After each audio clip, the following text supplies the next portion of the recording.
Assalamualaikum warahmatullahi wabarakatuh. Saya Nurdia S. Lompong dengan NIM A321-23090 dari kelas C mata kuliah Studi Masyarakat Indonesia. Di sini saya akan membacakan resume mengenai interaksi sosial. Apa peran pendidikan dalam meningkatkan kualitas interaksi sosial? Pendidikan berperan penting dalam meningkatkan kualitas interaksi sosial dengan mengajarkan keterampilan komunikasi, empati, dan toleransi, sehingga menciptakan hubungan sosial yang lebih harmonis dan produktif. Bagaimana pengaruh teknologi terhadap norma dan etika dalam kehidupan sosial? Teknologi mempengaruhi norma dan etika dalam kehidupan sosial dengan mengubah cara berkomunikasi, bekerja, dan berinteraksi. Di satu sisi, teknologi mempermudah akses informasi, mempercepat komunikasi, dan memperluas jaringan sosial. Yang ketiga, bagaimana interaksi disosiatif dapat mengarah pada persaingan atau konflik dalam kehidupan sosial. Interaksi disosiatif mengarah pada persaingan atau konflik karena melibatkan perbedaan kepentingan, tujuan, dan pandangan antara individu atau kelompok. Oleh karena itu, pengelolaan konflik yang bijak diperlukan agar interaksi tetap konstruktif. Yang keempat, bagaimana menghadapi ketidakadilan dalam lingkungan sosial. Menghadapi ketidakadilan dalam lingkungan sosial dapat dilakukan dengan menyadari dan memahami situasi, bergabung dengan komunitas, mengedukasi orang lain, serta menggunakan jalur hukum.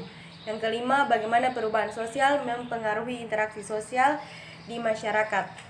Perubahan sosial mempengaruhi interaksi sosial dengan mengubah pola komunikasi, norma, dan hubungan antar individu dalam masyarakat seperti teknologi, perubahan nilai dan norma, mobilitas sosial, dan urbanisasi. Yang keenam, dalam situasi ketidakadilan sosial, apakah diam itu pilihan yang etis atau bentuk yang kepasifan yang memperburuk masalah? Diam itu ketidakadilan sosial adalah bentuk kepasifan yang dapat memperburuk masalah. Secara etis, ketidakadilan harus dilawan dengan tindakan atau suara yang mendorong perubahan. Yang ketujuh, faktor penyebab apa saja yang dapat mempengaruhi interaksi sosial. Imitasi, proses meniru perilaku, sugesti yaitu pengaruh, simpati, perasaan peduli, identifikasi, keinginan.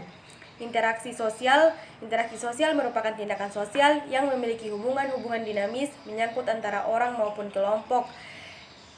Ada 4 tindakan sosial. Yang pertama, tindakan sosial instrumental. Yang kedua, tindakan sosial berorientasi nilai. Yang ketiga, tindakan sosial tradisional. Yang keempat, tindakan afektif.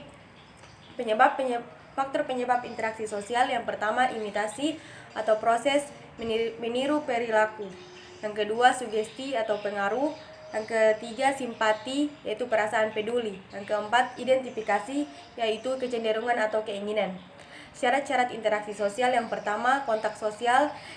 Kontak sosial adalah awal dari interaksi sosial yang bisa terjadi dalam 3 bentuk. Yang pertama, kontak antar individu, misalnya percakapan antara 2 orang. Kontak antar kelompok, seperti diskusi antar organisasi. Kontak antar individu dan kelompok, contohnya seorang guru mengajar di kelas. Yang kedua, komunikasi. Komunikasi adalah proses penyampaian informasi dalam interaksi sosial yang terdiri dari komunikator, orang yang menyampaikan pesan, komunikan, yaitu orang yang menerima pesan, yaitu informasi yang disampaikan, umpan balik, yaitu respon dari komunikasi terhadap pesan yang diterima. Bentuk-bentuk interaksi sosial yaitu yang pertama, proses disosiatif, yaitu memecah hubungan sosial, persaingan, perebutan sumber daya atau prestasi, kontravensi atau ketidaksepakatan tanpa kontrasi langsung, pertikaian atau konflik yang lebih tajam bisa berupa perdebatan.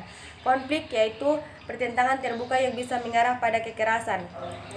Yang kedua, proses asosiatif, mempererat hubungan sosial. Yang pertama, bekerja sama untuk tujuan bersama. Akomodasi yaitu upaya meredakan konflik tanpa menghilangkan perbedaan. Akulturasi, penerimaan budaya baru tanpa kehilangan budaya asli.